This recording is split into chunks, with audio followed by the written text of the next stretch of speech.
16장 십계명의 사회적 기능. 우리는 지금까지 십계명을 하나님이 개인에게 주신 것으로 여겨왔다. 하나님의 명령에 우리 각자 책임있게 반응할 것을 요구하신다고 본 것이다. 십계명에 대한 이러한 시각은 올바르다. 그러나 그것이 진리의 전부는 아니다.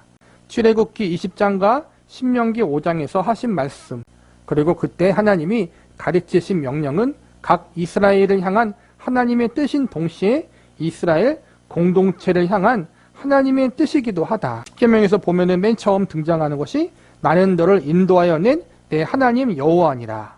이렇게 하나님이 그분 자신을 소개하고 이 하나님의 말씀을 들을 대상을 이야기하고 십계명을 이야기해 주시는 거거든요. 여기서 나는 너를 할 때 너는 하나님의 백성을 의미하는 거예요. 1차적으로는 이스라엘의 백성들을 말하는 것이고 2차적으로는 하나님을 믿는 모든 하나님의 백성의 공동체, 오늘날로 말하자면 예수님을 믿는 성도와 성도의 공동체인 교회를 의미한다는 거예요. 개인과 공동체 모두에게 해당되는 하나님의 명령이라는 거예요. 십계명은 우리와 또 모든 인류에게 진리이다. 하나님은 우리 사회, 곧 가족교회, 정치, 조직, 경제, 문화, 공동체 가운데 살도록 하셨다. 따라서 십계명은 개인에 대한 하나님의 뜻뿐만 아니라 하나님의 사회적 이상도 보여준다. 실제로 사회에 선한 질서를 구축하는 것은 앞선 종교개혁가들이 말한 율법의 3가지 기능 가운데 첫 번째 기능에 해당된다.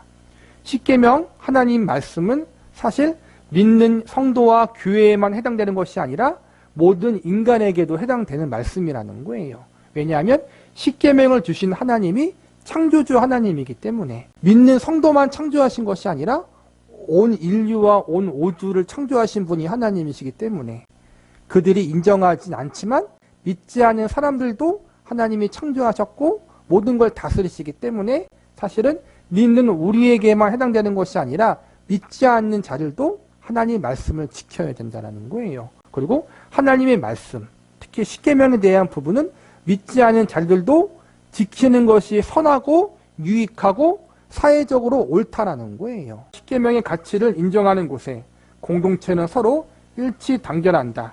심지어 이 타락한 세상에서도 그렇게 될 수 있다. 그러나 상대적으로 이러한 가치가 부정되는 곳에서 그 사회적 공동체는 흩어지고 만다.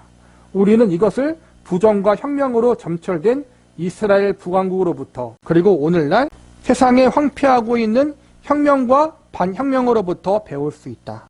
하나님의 말씀이 기준이 되고 십계명의 말씀을 지키는 사회는 건전한 사회가 되어지고 자연스럽게 정의와 공의가 실현되어지는 사회가 될 수밖에 없다는 거예요. 그런데 하나님의 말씀 또 십계명을 지키지 않고 내 스스로가 주인이 되고 내가 만든 질서가 기준이 될 때에는 혼돈할 수밖에 없다는 거예요. 그게가 이스라엘의 북왕국의 이야기를 보면은 이스라엘 백성들이 자기 스스로가 주인 되어서 막 살 때에는 말 그대로 난장판이었다는 거예요. 타락하고 부패하고. 오늘날 우리도 마찬가지예요. 우리가 인간이기 때문에 항상 악은 있어요. 실수가 있고 연약함이 있어요. 그런데도 불구하고 역사적으로 기독교가 바르게 사회 속에서 영향력을 행사할 때에는 그 사회가 깨끗해졌다는 거예요. 기독교가 바르게 전파되어지고 사람들이 회심하게 될 때는 사회가 깨끗해지는 기능이 있었다는 거예요. 그런데 기독교가 제 역할을 하지 못하고 사람들이 하나님이 아니라 스스로가 주인 되는 삶을 살고 하나님 말씀을 거절할 때에는 사회가 타락하고 부패하고 어지럽게 되었다. 그러므로 하나님 말씀을 지키는 것이 죄인된 사람들한테는 속박인 것처럼 느끼지만 오히려 지키지 않고 살 때가 더욱더 혼란스럽고 개인적인 인생에서도 더욱더 방황하는 인생을 살 수밖에 없다는 거예요. 정상적인 부모 안에서 정상적인 부모의 말을 잘 들으면 기본 이상은 가요. 그런데 꼭 지 멋대로 사는 애들이 보면은 대부분 크게 방황하잖아요. 그렇죠? 겪지 않아도 될 고생을 하잖아요. 인간의 부모도 그런데 전능하신 창조주 하나님, 가장 선하시고 의로우신 하나님의 말씀대로 살면은 우리 역시도 하나님 보시기에 기쁜 삶을 살 수 있고 그게 나한테도 선이고 나한테도 좋은 것인데 우리는 꼭 사춘기 아이처럼 그걸 듣기 싫어서 반항하며 살아요. 내 자유대로 살겠습니다. 내 인생 내가 결정하겠습니다. 라고 하다가 대부분 인생을 방황하고 크게 돌아오잖아요. 탕자처럼. 우리 인간이 그렇다는 거예요. 사회도 마찬가지고. 기독교적 가르침은 우리를 얽매인 것이 아니라 더 건강하게 만든다는 것을 우리는 기억해야 돼요. 기독교적인 가치관은 분명히 믿지 않은 자들에게도 필요하다. 그래서 십계명을 비롯해 하나님 말씀이 인간에게 필요하다는 거예요. 최근까지 대부분 서구 국가는 스스로 중세의 기독교 국가와 연속 선상에 있다고 생각했다. 다시 말해 적어도 그들의 의지만큼은 성경에 의해 통제되고 성경을 구현하는 삶을 이상으로 삼고 그 이상에 헌신하는 사회적, 정치적 실체를 추구한다고 생각했다는 것이다. 그러나 지금 이러한 이상은 세속국가의 이상으로 대체되고 있다. 이 세속국가의 이상은 국민 개인의 자유를 최대화한다는 생각 외에 어떤 종교나 이념도 공식적으로 소유하지 않는 공동체를 가리킨다. 국민 개개인의 관심이 종교적인 것이든 그렇지 않든 상관하지 않으며 오직 자유를 극대화한다는 점만 추구한다. 이러한 변화는 점진적으로 일어난 것이어서 이 변화가 일으킨 문제가 어느 정도인지 확연히 드러나지 않고 있다. 그러나 이 문제를 명확하게 밝히는 것은 중요하다. 기독교 문명은 개인의 건강, 복지, 존엄성과 공정한 행정에 관심을 기울인다. 아울러 여성을 존중하고 어린이의 요구를 수용하는 가정생활도 중시한다. 이런 기독교 문명은 두말할 나위 없이 기독교의 선물이다. 그러나 오늘날 서구 사회에서는 이러한 관심이 급속히 세속화되었다. 즉 이러한 관심의 역사적 근원인 기독교 신앙에서 분리되고 있으며 그 신앙을 더 이상 공동체 생활을 가능케 해주는 근거로 생각하지 않게 되었다는 말이다. 나아가 세속사회를 하나님 나라의 현대적 형태로 간주하는 견해마저 용인한다. 그러나 하나님의 보편적인 은혜로 인해 타락한 개인 사이에서도 선한 도덕적 통찰력이 제법 나타난다고 하더라도 집단적으로 기독교 신앙을 저버린 사회에서는 기독교의 기준이나 가치가 존속될 수 없다. 많은 서구 국가에서 법의 기틀과 사회적 관념의 기틀이 되는 게 기독교적인 것이었어요. 서구의 대부분이 기독교 가치관의 근거로 했다는 거예요. 여성의 존중, 어린아이의 인권의 존중, 기독교적인 가치관이 인간을 존엄하게 만들었어요. 분명히.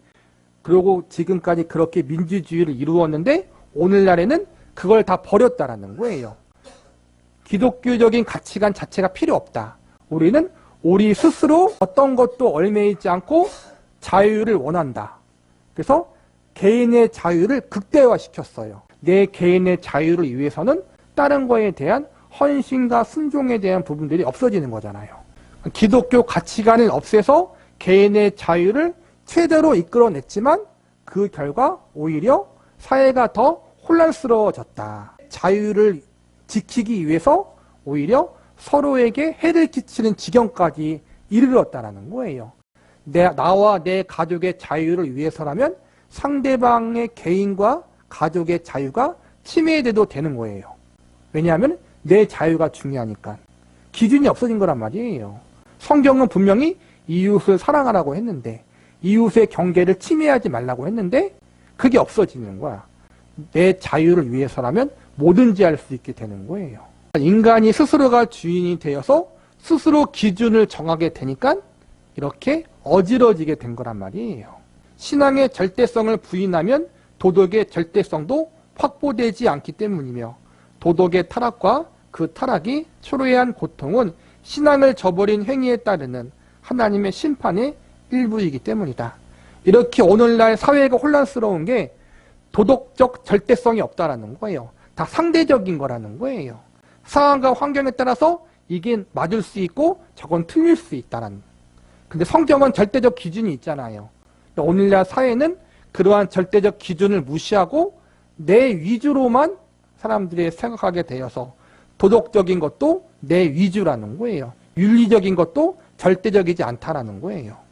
그렇게 되어버려서 사회가 혼란스러워졌다. 바울은 그들의 마음이 하나님 두기를 싫어하며 하나님께서 그들을 그 성실한 마음대로 내버려 두사 합당하지 못한 일을 하게 하셨으니 라고 말한 뒤 마치 오늘 아침 신문을 요약한 듯한 끔찍한 일들을 열거했다. 우리가 대단히 지켜세운 죄에 대한 관용이 실제로 하나님의 저주를 불러왔다. 그렇다면 우리 현대 속사회를 향해 무엇을 말해야 하는가? 이 속사회의 출현을 진보의 표시로 이해해야 하는가? 이 속사회의 출현을 퇴폐의 징후 정도가 아닌 그 끝이 보이지 않는 함정, 위험한 비탈길을 미끄러져 내려가는 초기 단계로 봐야 하지 않을까? 하나님의 가치가 무시되고 방종이 이 공동체의 유일한 이상이 된 상태, 즉 기독교의 유산이 모두 소멸된 상태에서 도대체 어디에서 도덕적 자산이 확보된다는 말인가? 줏대 없이 실용적인 것만 쫓는 국가 정책에 무엇을 기대할 수 있는가? 죄에 대한 관용이 너무나 심한 시대. 왜냐하면 기독교적인 절대 가치관이 없기 때문에 그렇다는 거예요. 그것이 과연 물질적 이기심을 초월할 수 있겠는가?